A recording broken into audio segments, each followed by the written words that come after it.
Mana enya machiegni bana mapiyo ini nyalo wacho nade king'iyo kamera. An gima nyalo wacho, an nyinga mokwongo iluonga ni Peter Okia, an ja Kisumu ka.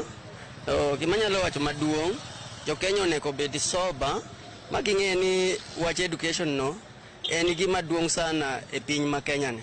Kenya onyuolo nyithindo mariek ahinya, lakini kidhi koro ka direction mag jo education gi sirikal, to wayudo ka wan confusion maduong' giriwo siasa ki wach school.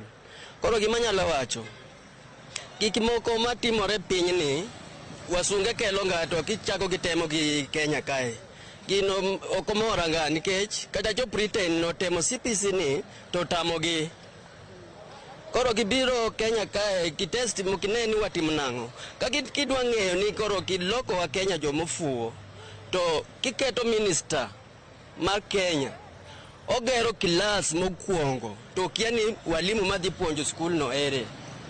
Koro gimoneko sirikal one kata jomo chungo ne education no nona gilosi jopuonj mag CPC mondi ma kilos maber, pesa manyocha giketho go gero kilasigo nonego gitere puonj mar walimu mar